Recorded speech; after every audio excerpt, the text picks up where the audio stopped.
Hola, buenas noches, ¿cómo están? Muchas gracias por acompañarnos en esta transmisión en vivo en la que platicaremos con el abogado Jorge Luis Fuentes Carranza, abogado de la UNAM, especialista en derecho electoral, que tiene un camino recorrido en el movimiento.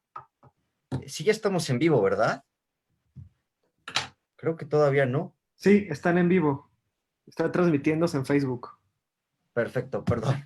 Les comentaba de Jorge, un camarada de Huauchinango, que participa en este momento en la campaña política en tiempos de aislamiento que promueve Gibran Ramírez, impulsando el cambio, impulsando la transformación y también que el partido recupere el rumbo del obradorismo. Jorge Luis, ¿cómo estás?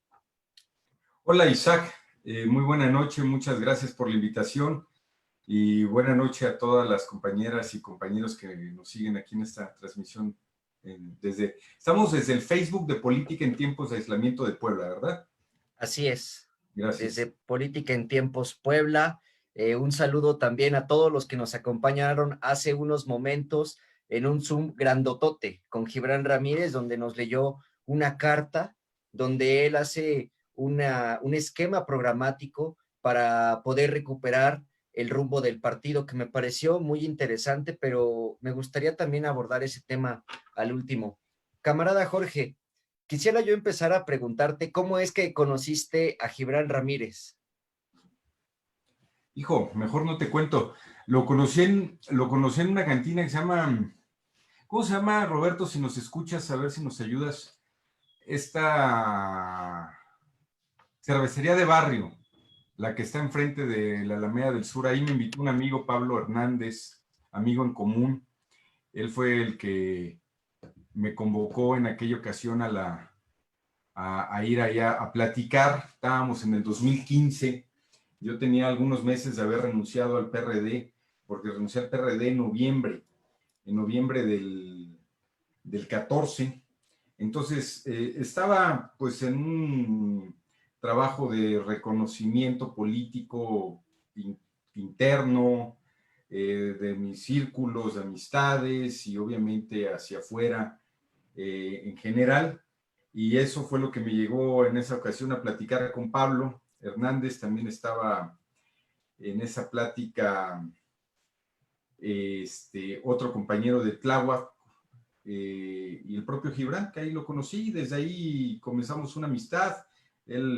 Yo soy de Huauchinango, Puebla, de la Sierra. Ha venido desde entonces algunas veces aquí a visitarnos. Y bueno, de ahí se forjó la amistad. Desde entonces hacemos política juntos. Qué historia tan interesante. ¿Y cómo es que decidiste sumarte a esta iniciativa que promueve Gibran Ramírez, Política en Tiempos de Aislamiento? Mira, lo primero que decidimos fue sumarme con Gibran, porque como tú sabes, yo estaba como delegado regional de programas para el desarrollo en la región de Huauchinango. Una actividad sumamente interesante, padrísima, que estuve desarrollando pues desde que definieron políticamente nuestros nombramientos en agosto del 2018, todavía en la transición, hasta el mes de abril, un poquito antes de este año, cuando decido acompañar a Gibran en la Conferencia Interamericana de Seguridad Social, en la CIS, como parte del equipo de incidencia de esa organización.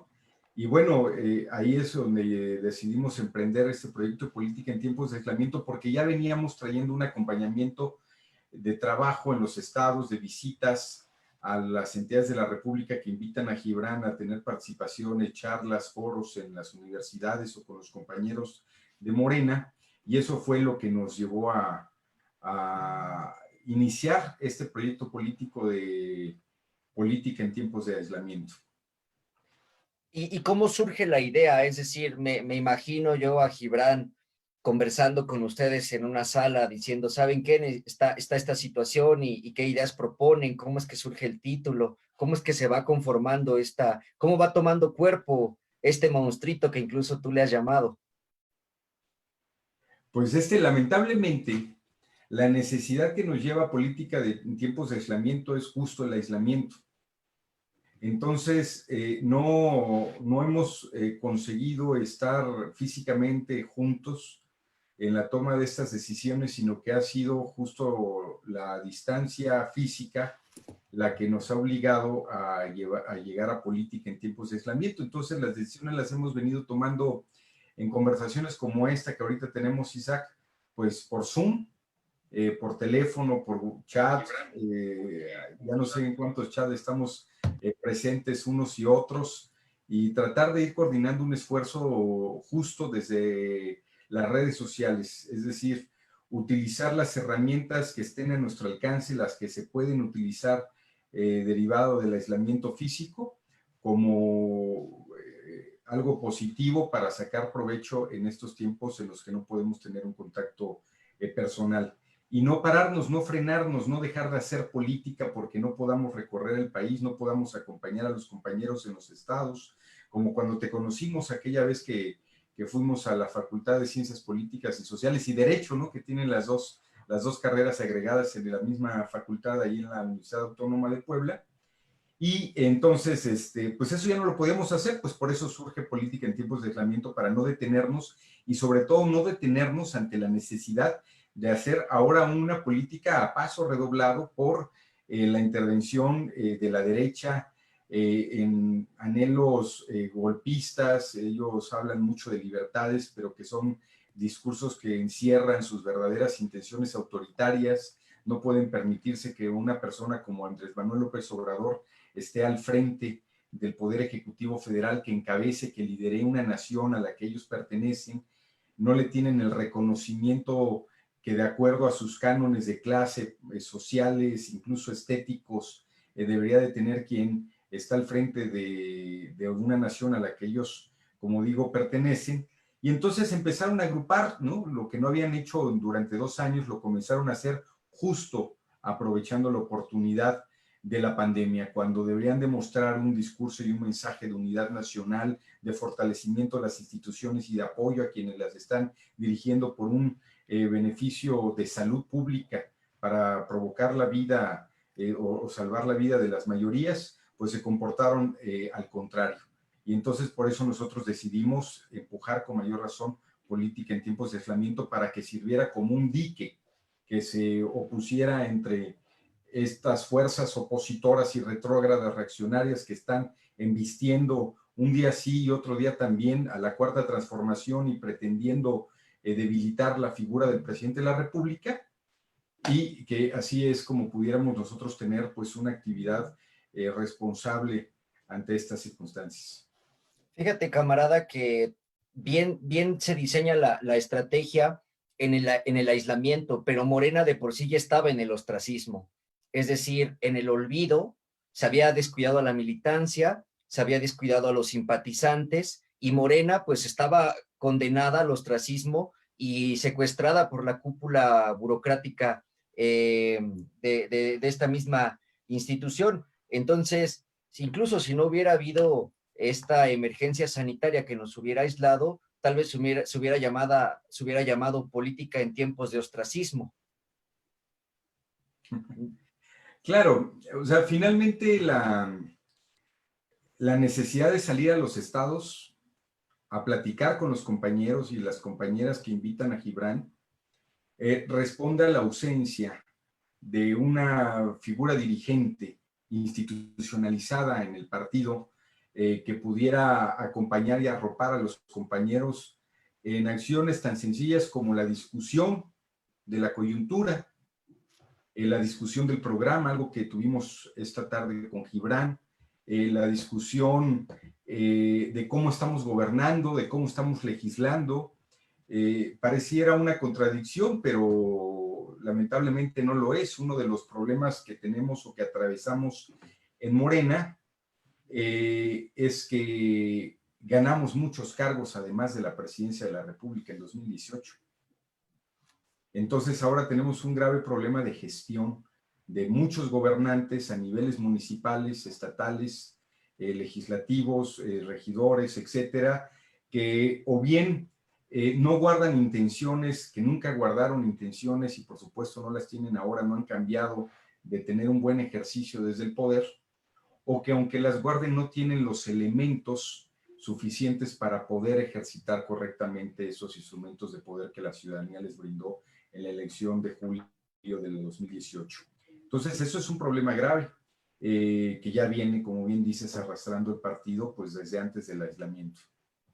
Así es, y yo creo que al final esta iniciativa llega en muy buen momento, en el que se está dejando de discutir ideológicamente Morena, se está dejando de hacer análisis de coyuntura, se está dejando de hacer un análisis, un balance de Morena en el espacio legislativo, en su espacio como gobierno, pero también en su espacio como formación de cuadros. Yo quisiera preguntarte, eh, ya metiéndonos al tema de sustancia, tú sabes bien que cualquier transformación requiere un cambio radical y que muchas veces ese cambio radical se ve reflejado en una nueva constitución y que el significado material de la constitución pues implica literalmente algo que constituye, algo que une algo. Yo te preguntaría, ¿qué cambios en la constitución son los que hacen posible hablar de una cuarta transformación? Bueno, afortunadamente en 2018, y regresando al asunto de los triunfos electorales, permitió algo que tal vez el presidente de la República no había imaginado en un principio, que era la posibilidad de hacer reformas constitucionales desde el primer periodo legislativo de su sexenio, es decir, desde el primer trienio. Y esto, bueno, gracias a ese triunfo tan avasallador que llevó a muchos a ganar diputaciones federales y, por supuesto, senadurías que hoy nos presentan la posibilidad de, pues, de tener con algunos aliados, pues, una fuerza mayoritaria e incluso con mayoría calificada en el Congreso de la Unión y, además, tener mayoría de las legislaturas locales. Entonces, eso no estaba en el plan del hoy presidente de la República, por lo menos para esta primera mitad. Estaba presente como una posibilidad para la segunda mitad, porque él así administró la Ciudad de México cuando llegó a ser jefe de gobierno. Tuvo la primera mitad una asamblea legislativa en donde no había mayoría del que en ese entonces era su partido, del PRD. Entonces tenía que conciliar los acuerdos políticos momento a momento para poder llevar a cabo las transformaciones importantes, como por ejemplo, y es ahí a donde voy a los cambios de la cuarta transformación en esta Constitución, plasmar en ese entonces en el Estatuto de Gobierno, porque la Ciudad de México no tenía una Constitución, la legalización de los derechos de las personas adultas mayores a una pensión o de los jóvenes a recibir una beca. Es lo que se consiguió haciendo el agregado también ahora de la pensión para las personas con alguna discapacidad en el cuarto constitucional. Eso es la puerta de entrada al estado de bienestar que pretende el presidente de la República. Y ese es el cambio real de la cuarta transformación. Yo quisiera invitar a los compañeros que nos están viendo a que formulen sus preguntas. Está muy interesante lo que nos comenta el compañero Jorge Luis Fuentes. Camarada, yo también veo ahí, por ejemplo, grandes avances en materia de corrupción. Por ejemplo, que se hayan considerado delitos graves, la corrupción, el fraude electoral, incluso el tema de la evasión fiscal, la condonación del pago de los impuestos, en fin, creo que sí podemos hablar de que la cuarta transformación se ha ya metido a nuestra constitución política. Pero yo te preguntaría, ¿qué agenda falta? ¿Cuáles son los tópicos que faltan para poder consolidar nuestra cuarta transformación en la Constitución? Si quisiéramos establecer un conjunto de anhelos normativos, yo identifico un gran problema del pacto constitucional que tenemos actualmente. Desde un principio, desde la Constitución del 17, tuvimos un texto socialmente avanzado para su tiempo, que gracias a las distintas modificaciones que ha venido teniendo, en donde por supuesto está la más reciente, que es de la que hacía mención del cuarto constitucional y otras modificaciones constitucionales, particularmente al cuarto, que se ha convertido en una enunciación de derechos o de reconocimiento de derechos sociales.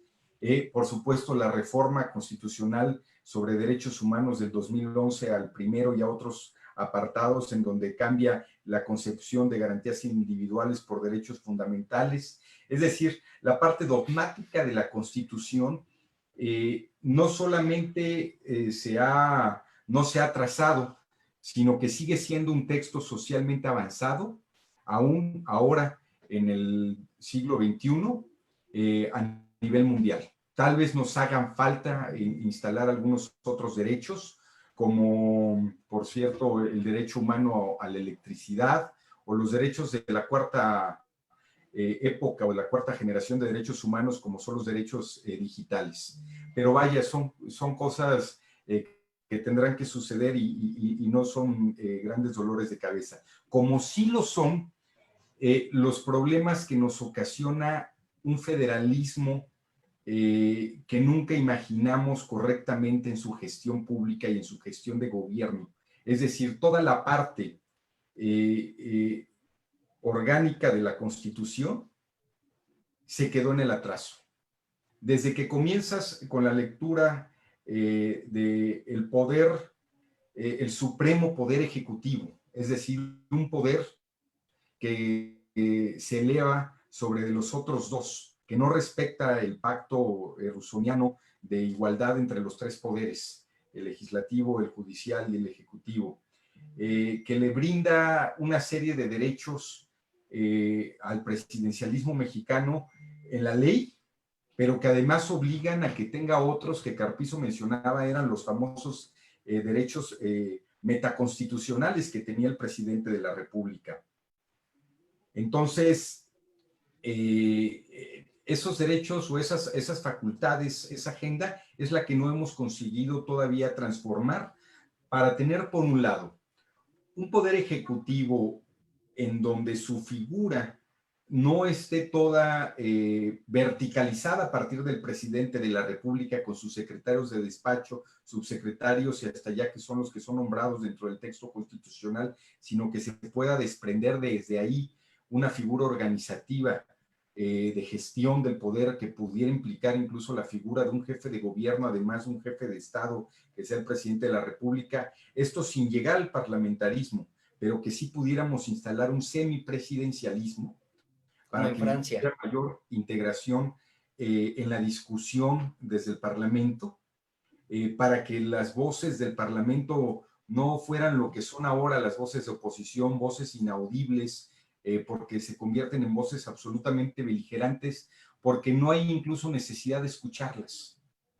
No hay este diálogo circular con el poder legislativo y el poder ejecutivo. Eso por un lado. Y por otro lado, y esto se evidencia ahora con los problemas con el gobernador de Jalisco y con el conjunto de gobernadores que están en el bloque de los 7, en donde está Coahuila, Michoacán, Nuevo León, ¿no? Etcétera, que vaya, básicamente es un bloque opositor de todos los partidos que tienen algún gobernador en ejercicio. Pues bueno, no tendríamos tantos problemas de sincronía del poder acerca de cuáles son las responsabilidades de una parte del Ejecutivo, en este caso el federal, las otras partes que son las estatales, por supuesto tomando en cuenta las municipales, y todas las corresponsabilidades que existen entre los tres niveles de gobierno o entre dos de los tres, ¿no? Entonces, esto se traduce en una mala gestión de las policías, de la seguridad pública, de la procuración de justicia, del acceso a la justicia ya en tribunales. Por eso el presidente tiende a unificar. El presidente tiene pues una incapacidad para la ejecución hacia abajo de muchas de las necesidades que tiene, teniendo al Ejecutivo como está, porque es un Ejecutivo poco fragmentado. No, es poco operativo, es tremendamente grande, ¿no? Y además es poco operativo porque no tiene la suficiente coordinación con las entidades federativas en donde las responsabilidades, en lugar de licuarse entre poderes, se asuman entre poderes, en donde el trato día a día entre los distintos actores que gobiernan el país, pues haga que fluyan las instituciones. Pienso que uno de los principales retos que tenemos en la gestión pública de México es que aquellos que están al frente de las instituciones asuman la responsabilidad de las mismas y las echen a andar en coordinación con los otros responsables de las instituciones. Y esto no estoy hablando solamente de sus cabezas, sino que estoy hablando de todos los niveles que se vienen desmembrando hacia abajo hasta llegar al policía municipal, que tiene que tener una excelente coordinación con el elemento de la Guardia Nacional que está adscrito a su municipio, con el elemento de la Policía Estatal que está adscrito a su municipio, o del Ministerio Público con el conjunto de las policías, o de cómo se va a hacer el ejercicio del gasto público entre los estados para que no dejen a los municipios en desventaja o no los ahorquen presupuestariamente, o tantas otras discusiones que se tienen que dar, ¿no? A mí me gustaría decir que en ese tema se ha avanzado mucho con la reforma judicial que propuso el mismo Poder Judicial. Eso fue muy interesante y creo que se liga con esta pregunta que hace la camarada Rosy Saidi. Dice, yo veo un gran problema constitucionalmente. Hay reformas importantes, pero con un poder legislativo tan corrupto como el que tenemos, parece que no pasa nada. Bueno, ¿no deberíamos de hacer algo con respecto al Poder Judicial? Entiendo que se refiere a que el Poder Judicial vigile al Poder Legislativo. ¿Tú qué Bueno, opinas al respecto? a ver, el Poder Judicial ya tiene una responsabilidad de vigilancia no solamente del Poder Legislativo, sino de todos los integrantes de esta sociedad. Entonces, lo que tenemos que hacer es que el Poder Legislativo tenga las suficientes agallas, sus integrantes, para ejercitar este poder. Por ejemplo, los legisladores a veces autoimponen la elaboración de ciertas leyes o reglamentos en un periodo determinado de tiempo. Y llegado el momento simplemente no lo legislan. Por decirte un ejemplo, el uso medicinal de la marihuana, que tendría que haber sido ya normalizado, y simplemente no lo normalizan. Bueno, ¿quién tendría que estar actuando ahí para exhortar a los legisladores, so pena de por medio, alguna sanción eficaz que obliga a este cumplimiento? O las atribuciones reglamentarias del propio Poder Ejecutivo, que simplemente no reglamenta algo y con ello no hace efectivo el derecho que alguna ley ya legislada le esté dotando a la ciudadanía. Entonces, esta ausencia del Poder Judicial en la activación de las facultades que ya tiene es lo que tenemos ahorita. ¿Cómo lo podemos vencer? Bueno, esa discusión la dimos desde que comenzó este sexenio, cuando comenzaron los amparos, acuérdate, contra las obras del nuevo aeropuerto de Santa Lucía. La discusión es, creo que tenemos del conjunto del Estado mexicano, la realidad es que el Poder Judicial es el poder más atrasado de todos. El Poder Legislativo finalmente tuvo un avance significativo a partir del 97, cuando se impone una mayoría de oposición en el Congreso, en la Cámara de Diputados, y se instala el pluralismo legislativo. Desde entonces no se ha perdido. Incluso ahora que está Morena siendo mayoría, hay pluralidad legislativa suficiente, discusión, y no tiene además Morena una mayoría calificada. Tiene que echar mano de aliados para conseguir votaciones constitucionales. Entonces eso incluso ahora no se ha perdido. El Poder Ejecutivo tiene ha tenido una alternancia por lo menos del partido en el poder, y ahora tiene además una alternancia real en cuanto a proyecto político de nación se refiere. Es decir, a pesar de dos digamos, tragedias electorales como 2006, particularmente, por supuesto, 2012, en donde recordarán ustedes que por medio de Monex y otros instrumentos se compraron 5 millones de votos para Peña Nieto. Esto, por supuesto, fue un fraude electoral. Bueno, finalmente se consigue la transformación política del Poder Ejecutivo Federal. Entonces, tenemos avances en esos dos poderes. Pero ¿y el Poder Judicial qué? Está anquilosado, está totalmente atrasado, ¿no? Tuvimos alguna reforma, la que hizo Zedillo en el 94, que más bien tuvo la intención de debilitar al Poder Judicial. Nadie alzó en ese momento la voz, ni de adentro Ni ni de Denise afuera. Dresser, ¿no? Claro, bueno, ella, a pesar de que ya tuviera edad para alzar la voz en esos años, en el 94, no lo hizo. Entonces, vaya, tenemos que entrar a esa reforma del Poder Judicial. Dice el Poder Judicial que su autonomía debe de respetarse, por supuesto que sí, pero también la autonomía del Poder Legislativo, y la autonomía del Poder Legislativo le permite y le faculta para hacer modificaciones legales también al propio Poder Judicial.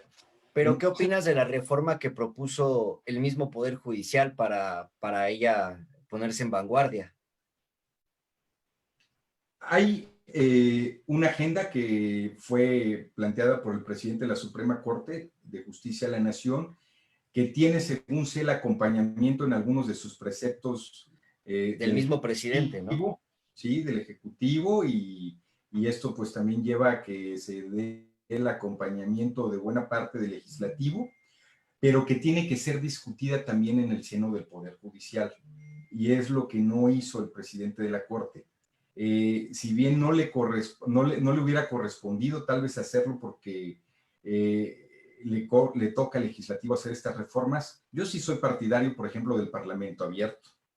Y bueno, claro que tenemos que hacer un Parlamento abierto, no solamente con los jueces, con los magistrados y magistradas, sino también con las víctimas, también con los ministerios públicos, o porque ellos son los que se enfrentan en un juicio, en una petición de aseguramiento, en una petición de orden de cateo, de allanamiento de un domicilio, etcétera, y son los que interactúan, ¿no?, con el Poder Judicial. Es decir, son muchos los actores, ¿no?, que funcionan en esto, y tendrán que ser todos considerados en esta reforma, y por eso pienso que está detenida. Hay que dar esa discusión.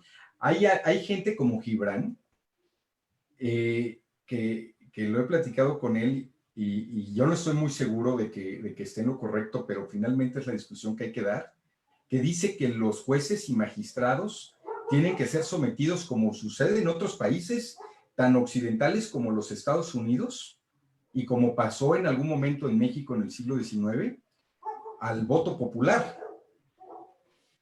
y que ese va a ser el mecanismo de regulación más importante que puede tener el Poder Judicial, la sanción del soberano en las urnas. Digo, ese es un debate interesante, habría que darlo.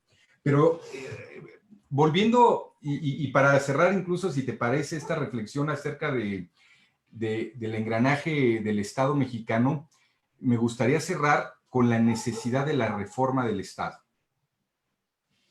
Le venimos dando vueltas desde hace 25, 30 años a la reforma del Estado, y entonces ahora sí que otra vez recuperando al ideólogo de cabecera que tenemos aquí en política en tiempos de aislamiento, a Gibran Ramírez, surgió lo que él llama el grupo de la transición, ¿no?, o la generación de la transición, todos aquellos que participaron de las reformas que llevaron a la creación de los organismos constitucionalmente autónomos, como el Instituto Federal Electoral o Instituto Nacional Electoral, el propio INAI, que el presidente le dice con desenfado el Instituto de la Transparencia, y el IFETEL y la Comisión Reguladora de Energía, y la otra que se encarga de los monopolios, por supuesto, claro, la Comisión Nacional de los Derechos Humanos, y todas las comisiones estatales. Que ni fueron autónomas, ¿no? Además. Que sí iban para allá.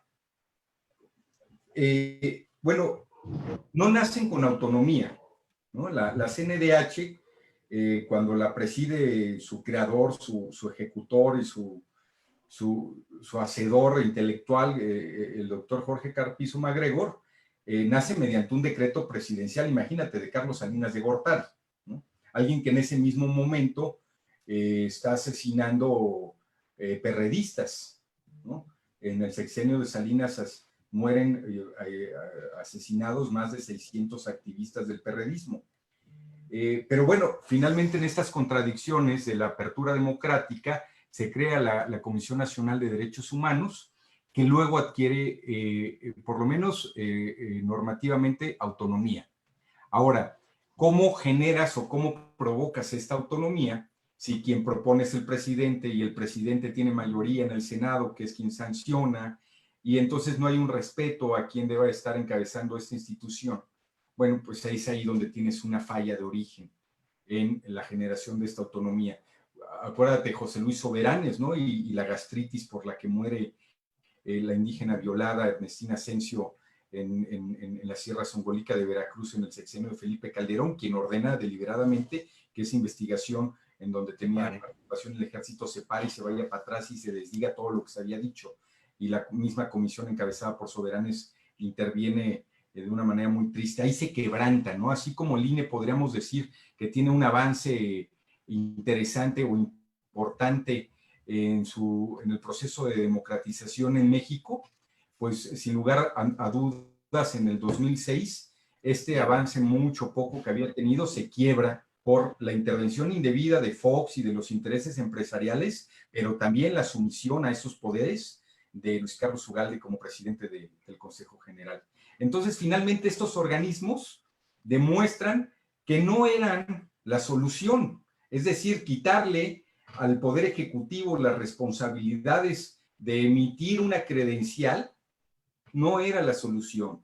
Quitarle al Poder Ejecutivo la responsabilidad de regular que haya transparencia en el poder de gobierno y que se combata la corrupción no era la solución. Y así tantas otras responsabilidades que se le fueron quitando al Poder Ejecutivo para crear estos elefantes blancos, pues han demostrado que no son la solución. La solución está en que tengamos a los responsables siendo responsables con sus responsabilidades, ¿no? Que algo que Es que era un pareciera... gobierno de simulaciones, ¿no? Totalmente, son simulaciones. Entonces lo único que consiguen es estarse repartiendo los nuevos cargos con grandes sueldos. Y el presupuesto. Sí, el presupuesto, y ahora se revuelcan en el piso porque el presidente les dice que solo gastan dinero. Y sí, solo gastan dinero. A ver, dime en dónde está la transparencia en México. Pero si hay un Instituto Nacional de Acceso a la Transparencia, Información y Protección de Datos Personales, ¿no? Que ejerce... Bueno, a mí me pareció un poco injusto en el caso del Coneval o el INEGI, pero en las otras instituciones uno sí dice, claro, que tiene que haber ahí una transformación en su presupuesto, en la forma en la que ejercen su presupuesto, ¿no? Mira, el INEGI viene ya funcionando hace muchos años, ya ha demostrado eficacia y eficiencia, ¿no? Pues ya tiene 40 años, incluso es anterior a este proceso de creación de organismos autónomos, y tal vez por eso se haya salvado. Pero, por ejemplo, el Coneval, bueno, ¿quién tiene que medir la pobreza? ¿Por qué no la puede medir el propio INEGI? ¿Por qué bueno, eso es cierto. Funciones? Si el INEGI es quien tiene el acceso a toda la estadística nacional y además son quienes generan muchas de estas informaciones. Sí, claro, y es doble presupuesto para una actividad que es semejante. Así es, ¿no? Entonces estamos en eso, ¿no? En la reinvención de fórmulas, que no solo pasó en México, ¿no? Sucedió en toda América Latina.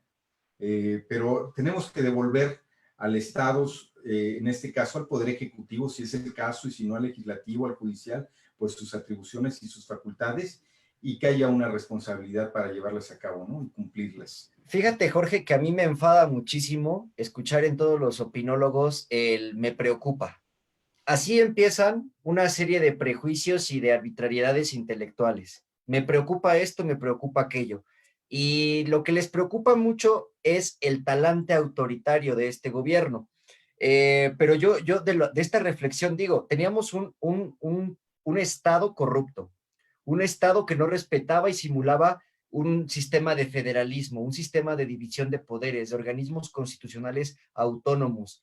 Y lo más importante, que no era eficaz y que mantenía en una constante concentración de la riqueza a unos cuantos, mientras había una generalización de la pobreza. Y esto lleva a que la gente se harte y opte por un camino transformador, por una vía democratizadora real de nuestro país. Y ahora, en 2021, va a haber elecciones federales, las más grandes de la historia, y yo quisiera primero que nos explicaras en tu intervención siguiente por qué son las más grandes de la historia y por qué es que ahora se disputa todo en una sola elección. Y además van a contar con garantías con las que Morena, en su tiempo el PRD, no contó, como el hecho de que el presidente no se meta, ni siquiera en el INE, ¿no? Y en el dado caso de que no les favorezca la elección, van a tener la posibilidad en 2022 de votar una revocación de mandato, oportunidad que hubiéramos querido también nosotros, pero aún así les preocupa el talante autoritario de este gobierno. ¿Qué nos puedes decir al respecto, Jorge? Bueno, estaban acostumbrados a un presidente florero que les dijera que sí, y que cuando algún opinólogo argumentaba con o sin razón alguna necesidad, pues se le diera la razón, porque había una agenda armonizada, en donde simplemente era necesario ir haciendo reflexiones menores, observar con gran capacidad de visión lo que no estaba funcionando y hacer alguna corrección cosmética. Y el presidente hacía caso, porque no tenía una condición propia de ejercicio del poder. Pero sobre todo le hacía caso a estos grupos de poder, que no eran los poderes legalmente instituidos, los famosos poderes fácticos. Y recordemos que pues, los opinólogos son parte de uno de ellos, el cuarto poder, pero pues el cuarto poder no es otra cosa más que una máquina empresarial, cuyos dueños pues son empresarios y pretenden y buscan el dinero. Y regulan entonces a sus opinólogos a partir de la nómina. Entonces, pues sí, están asustados porque el presidente de pronto dice, aquí estoy. Quien toma las decisiones que me corresponden soy yo. Regresemos un poquito al tema de los delegados. A ver, el presidente dice, tengo fragmentada mi representación a veces hasta en 60 oficinas y personas en una entidad federativa que no tienen coordinación alguna. Como consecuencia, los servicios que la federación presta en las entidades federativas está pulverizada en un montón de instancias que hace que el propio ciudadano no tenga acceso a muchos de sus derechos o a los derechos que la federación brinda, ¿no? Bueno, los voy a agrupar y voy a tener a un coordinador de delegados, en este caso al delegado de bienestar. Y entonces decide que solamente haya un delegado y todos los demás tengan que coordinarse con él. Y brincan todos los de la oposición y dicen que eso es autoritarismo. Oye, ¿cómo va a ser autoritarismo la manera de organización del Poder Ejecutivo mientras lo esté haciendo dentro del marco de la legalidad, con las facultades que la propia ley le atribuye al presidente, como es nombrar a sus representaciones en las entidades federativas? Pero como nunca nadie se había atrevido a hacer esto, porque tener una nómina de 3,000 delegados en las 32 entidades federativas te permitía el cumplimiento de muchos acuerdos políticos, te decía, oye Isaac, qué bueno, eres un joven brillante, acabas de concluir tu carrera, entonces no te voy a dar una delegación importante porque pues, tienes 25 años apenas, pero vas a ganar 90,000 pesos mensuales por ser el delegado del Instituto Nacional de Derechos de Autor en Puebla. ¿Sabían ustedes que existía una delegación del Indautor en el estado de Puebla? Bueno, pues existía y su delegado tenía sueldo casi de subsecretario y oficinas y cuerpo a su servicio, etcétera. ¿Para qué? Para atender 25 asuntos al mes, ¿no? Entonces, bueno, todos estos cargos pues tenían una finalidad política y de sangrar al erario. ¿Qué se hace? Se hace una reestructura administrativa muy fuerte que llevó más de un año conseguir armonizar en la Ley Orgánica de la Administración Pública Federal y mucho más tiempo y va a llevar todavía más tiempo verdaderamente aplicarla. Pero eso es autoritarismo. Y como es a otras muchas decisiones, a ver, la consulta sobre el nuevo aeropuerto. Es facultad del presidente decidir si se hacía o no se hacía. Claro, es más, lo pudo haber hecho él solo, ¿no? Así es. Pero bueno, lo quiso someter a una consulta extraoficial, sin ninguna calidad legal Vinculante. o vinculante. Bueno, está en su derecho, ¿no? Porque no, o sea, no va en contra de la legalidad, ¿no? Simplemente hizo una consulta como si le hubiera llamado a alguno de sus secretarios de despacho o a su gabinete y le hubiera consultado. ¿Ustedes cómo ven? Simplemente amplió la consulta a todo aquel que quiso participar en estas consultas que se organizaron. Entonces, no O es... lo de la cervecera, ¿no? Que era un caso también. Y bueno, eso lleva al tema de la elección del año que viene. Así es, 2021. En la medida en la que se vayan empatando las elecciones, porque todavía tenemos algunos estados que no han conseguido armonizar su calendario con la federación, pues vamos a tener, esa es la idea, esa es la pretensión incluso constitucional, y hay un mandato de la Corte para que estos estados se pongan a mano en la instrucción, elecciones solamente una vez cada 3 años. Pero también el padrón va aumentando. Ahora tenemos un padrón proyectado para el 2021 con 6 millones más de mexicanos que el que tuvimos en el 2018. Y entonces cada elección que tengamos vamos a tener la elección más grande en la historia. Hasta que, bueno, tal vez en algún momento podamos tener un estancamiento en el crecimiento poblacional o tal vez hasta un decrecimiento, ¿no? Pero mientras eso no suceda, mientras seguimos siendo cada vez más mexicanos, pues vamos a tener más elecciones, y mientras se sigan empatando más procesos electorales locales con los federales, pues vamos a tener más cargos de elección en disputa. Vamos a tener alrededor de 4,000 cargos contra 3,600 que tuvimos en el 2018. Entonces es una elección interesantísima. Imagínate, 15 entidades simultáneamente van a cambiar de gobernador, ¿no?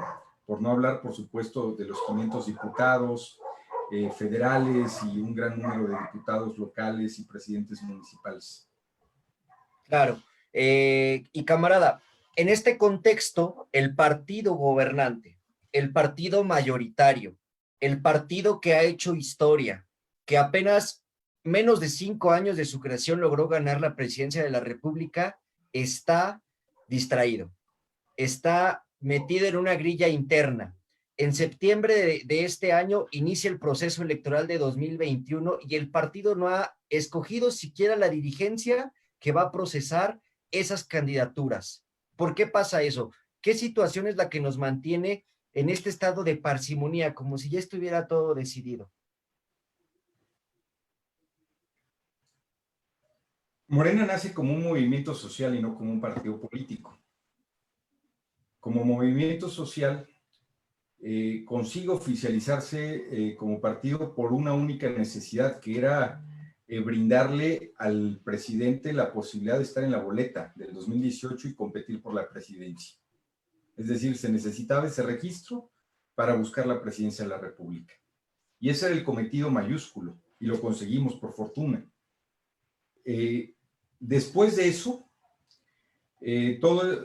todo el proceso de institucionalización de Morena no se llevó a cabo, porque los cuadros políticos, los pocos cuadros políticos que tenía o tiene la Cuarta Transformación, se fueron a gobernar a distintas posiciones, pero particularmente su líder, que se convirtió en presidente de todos los mexicanos, y por ello debió alejarse de las decisiones internas de su partido. Porque, como tú ya mencionabas, una fortuna que no se tuvo cuando fuimos oposición, ahora vamos a tener un presidente de la República que no intervenga en la elección, en este caso la elección de 2021, y por supuesto no va a intervenir en la elección del 2024. Entonces está alejado el presidente, no hay liderazgo. que lo pueda suplir, porque pues ahora sí que es mucho líder, pero para eso se necesitaba la institucionalización y para eso se necesita que Morena se institucionalice. Y aquí es donde me gustaría pues dejar sembrada esta discusión para que platiquemos acerca de cómo se puede lograr esta institucionalización de Morena que necesariamente tiene que pasar por una renovación correcta de sus órganos dirigentes a nivel nacional, a nivel estatal, no solamente los ejecutivos, sino también los deliberativos, hablando de congresos y consejos. Y esto regresa a Morena a una normalización, ¿no? O lleve a Morena a una normalización que nunca ha tenido, porque como te decía, nace del movimiento, de pronto ya se ve envuelto en la elección más importante de su historia, que sin duda, aunque Morena atraviese otras muchas y también las gane después, la más grande siempre será la más importante e histórica siempre será la del 2018. Y entonces pues no dio tiempo de la institucionalización. Ahorita tenemos una oportunidad que es única de conseguirlo, de que tengamos una dirigencia electa por medio de la encuesta, como lo mandató la sentencia del Tribunal Electoral, la 1573, a la que el compañero Alfonso tiene que cumplir, tiene que respetar en estos meses que siguen, y que eso derive en tener un compañero o compañera que presida Morena ante la batalla del 2024 con un elemento que si no tiene, no va a poder enfrentar correctamente el proceso del 2024 y se llama legitimidad. Quien quiera dirigir un movimiento tan grande que agrupa a tanta pluralidad sin legitimidad, se va a doblar a la primera de cambio y se va a doblar ante los intereses de otros. Y la decisión y la determinación de las candidaturas va a ser muy complicada. Que además esta radicalización de Morena es todavía, bueno, esta radicalización interna del partido es aún más grave que la que en su momento vivió el PRD, porque incluso aquí hay amenaza de que se fracture a unos cuantos años de su inicio. Pero yo quiero tomar tu consejo de que lo dejemos para otro momento, esta discusión programática, y plantearte qué pasaría si la revocación de mandato se replicara a todos los niveles de gobierno, a los órdenes de gobierno federal, estatal y por supuesto municipal. E incluso decirte ahí que Morena, yo creo, no saldría bien librado. Mira, la democracia participativa siempre tiene que ser un anhelo entre los demócratas.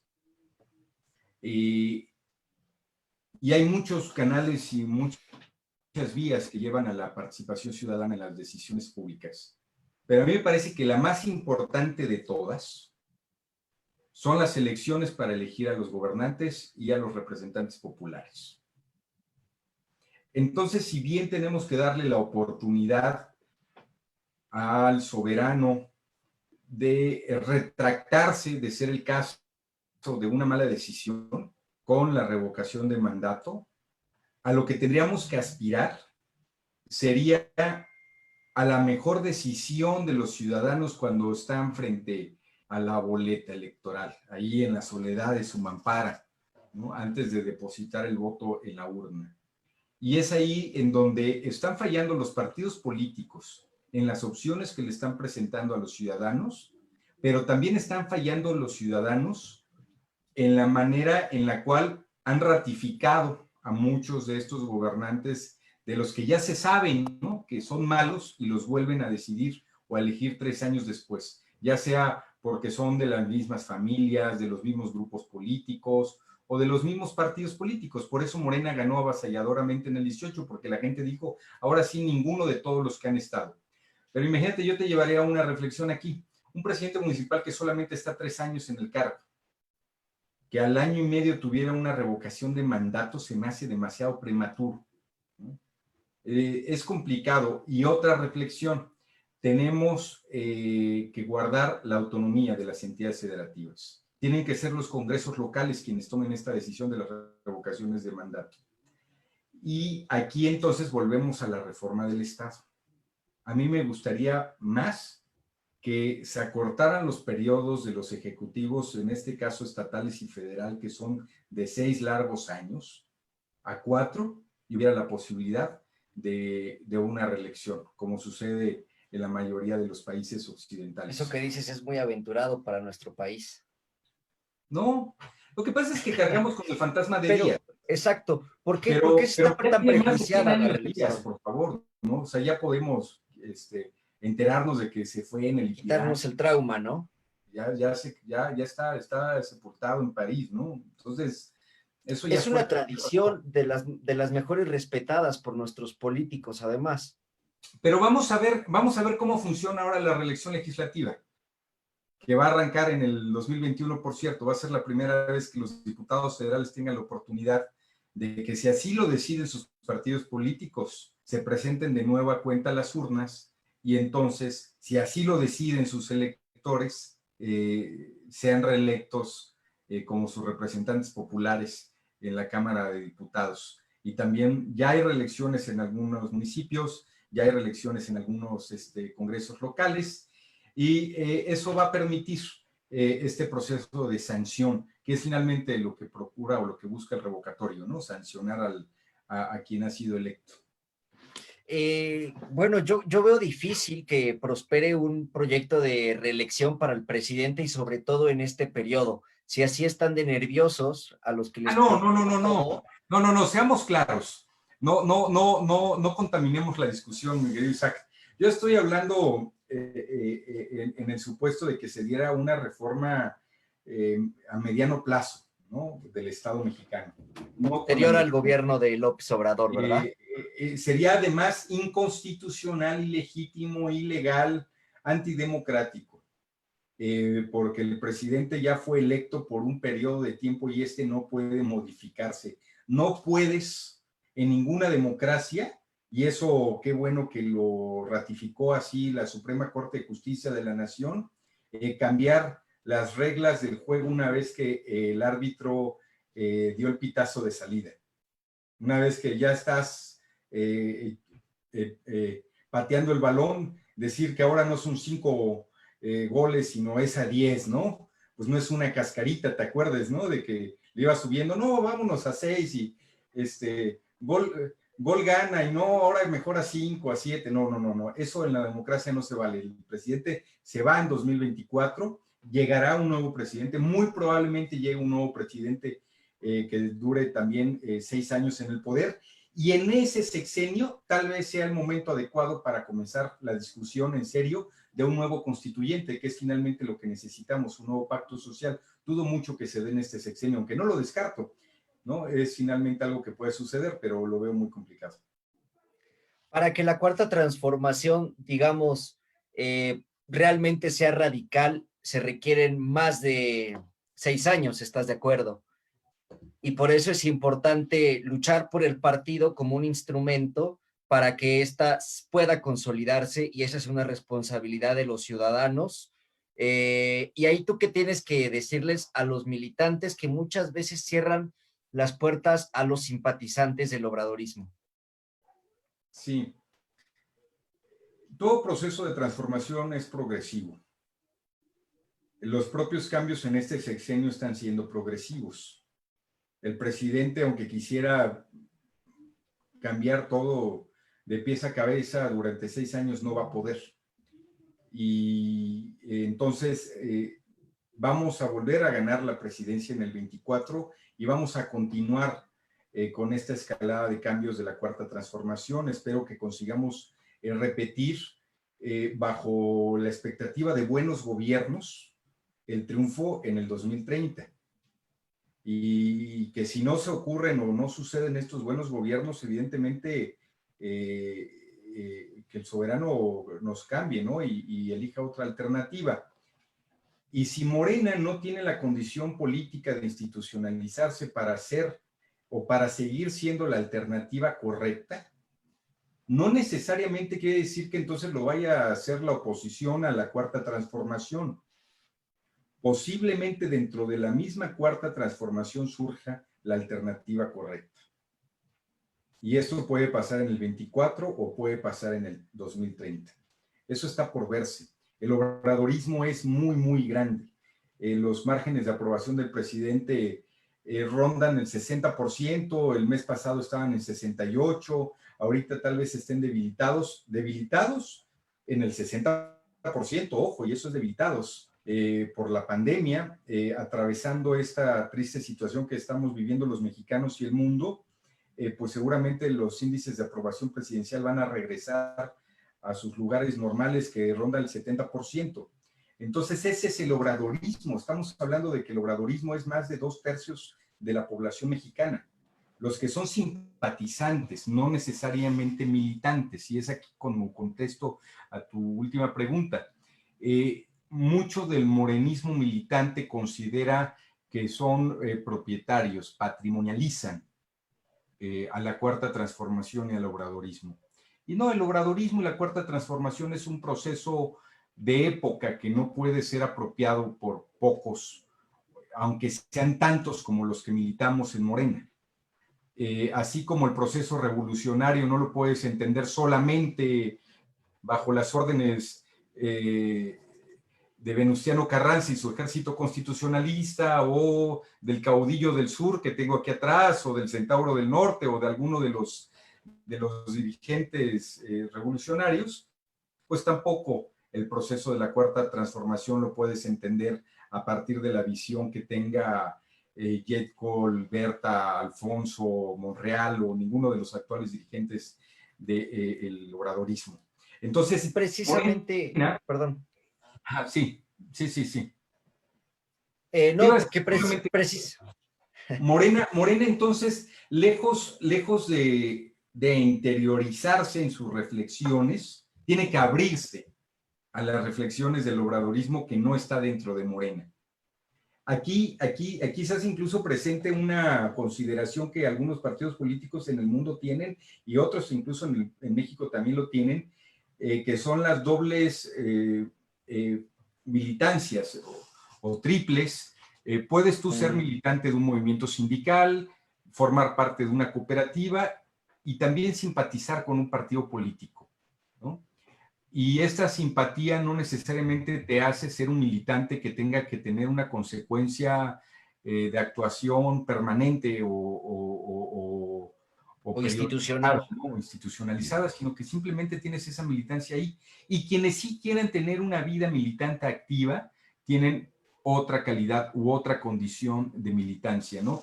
Entonces, se pueden dar estas dos circunstancias y no hay ningún problema. El obradorismo incluye a todos los que solamente quieran ser simpatizantes, y otro grado de militancia quienes quieran ser afiliados, por ejemplo, ¿no? Y puedes tener ambos registros, y a algunos les darás derechos electorales, a algunos otros tal vez solo deliberativos o al revés. Esa es una discusión que se puede dar, ¿no? Y precisamente esta proyección de largo alcance es la que tiene Gibran. Yo creo que esta discusión, él además la refleja muy bien en la carta que escribe a los militantes, a las militantes y a los compañeros que simpatizamos y que militamos en el obradorismo, y que además quiero invitar a los que nos ven a que lean esta carta, que es muy interesante y resume estos planteamientos y al contrario los ejemplifica de mejor forma. Yo me llevo precisamente esta reflexión de que el partido tiene que abrirse y el obradorismo tiene que integrarse, articularse y organizarse para poder consolidarse. Es necesario para ello que participemos desde nuestro espacio, y creo que esta iniciativa que encabeza Gibran Ramírez, Política en Tiempos de Aislamiento, contribuye de muy buena forma a este espacio, a esta intención de consolidar algo que es un espacio único para la transformación de nuestro país. Quisiera además, ya terminamos, me parece, dejarte a ti la última reflexión, Jorge, para despedirnos. Gracias, Isaac.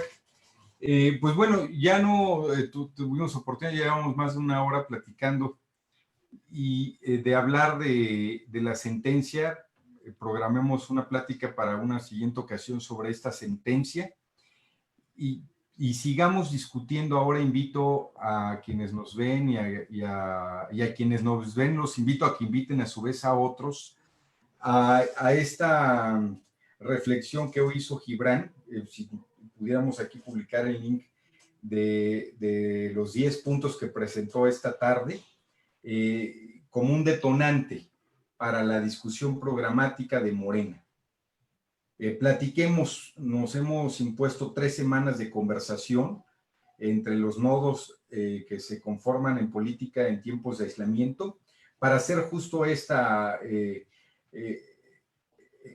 plática y este pacto desde abajo que nosotros pretendemos. Es decir, queremos platicar con la militancia y con los simpatizantes del obradorismo qué es lo que se quisiera. Porque una cosa es lo que nosotros hemos podido reflexionar desde los lugares en donde podemos tener lectura de las cosas, y otra es la que nos pueden, la que puede arrojarse de estos conversatorios. Yo invitaría a participar y seguir participando.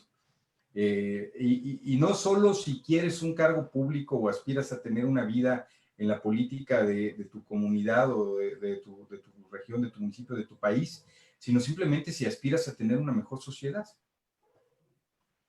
Pues muchas gracias, Jorge Luis. Te agradezco también en nombre de la comunidad de Puebla, que ha estado muy participativa, presente en las discusiones con Gibran. Te agradezco también a ti por coordinar todos estos esfuerzos. Seguramente es una chamba grandísima, y aprovecho también para agradecerle a los que nos acompañaron en esta discusión, y los invito, les reitero la invitación del camarada Jorge Luis Fuentes a que se lleven a su casa estas reflexiones y que tengan un espacio para leer el documento que Gibran Ramírez hoy nos presenta, nos propone, y que en comunidad lo discutamos, lo reflexionemos y en la medida de nuestras posibilidades hagamos planteamientos nuevos para contribuir desde nuestra formación, desde nuestra experiencia. Muchas gracias a todos y a todas por acompañarnos en esta ocasión. Que la Cuarta Transformación los acompañe.